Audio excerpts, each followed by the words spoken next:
Molti psicologi si domandano effettivamente come devono comportarsi di fronte a fatti rispetto ai quali sono venuti a conoscenza nell'ambito della loro attività professionale.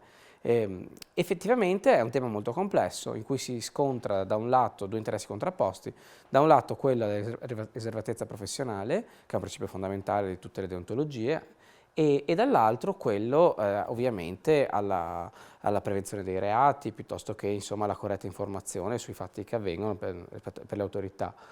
Lo psicologo, così come altri professionisti, è tenuto al segreto rispetto a tutti i fatti di cui viene a conoscenza nell'ambito dei colloqui professionali. Quindi questo è il principio base. E questo segreto può essere opposto anche di fronte all'autorità giudiziaria o di polizia nel momento in cui venga convocato come persona informata sui fatti o addirittura in un processo come testimone.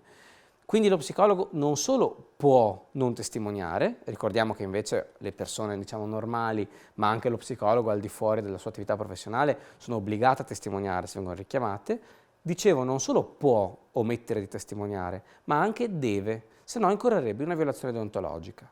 Ci sono una serie di deroghe che sono legate a una serie di situazioni molto particolari, dove invece prevalgono altri interessi rispetto a quello della riservatezza. Ad esempio quando c'è un reato che rischia di essere commesso o addirittura è in commissione in quel momento, o allo stesso modo quando vi è l'obbligo di referto, vuol dire che lo psicologo si rende conto nel corso del colloquio che è stato commesso un reato e questo lo obbliga a andarne immediatamente a riferire all'autorità giudiziaria o ancora quando si tratta di tutelare la vita o l'incolumità fisica o psichica del soggetto e in quel caso lo psicologo fa un bilanciamento.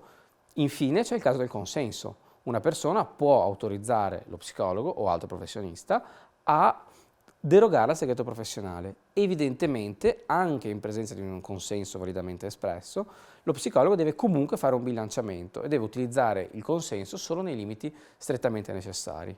Quindi questi sono i principi cardine di questa materia che comunque ovviamente poi necessita di molti approfondimenti a seconda poi delle peculiarità dei casi di specie che vengono sottoposti alla nostra attenzione.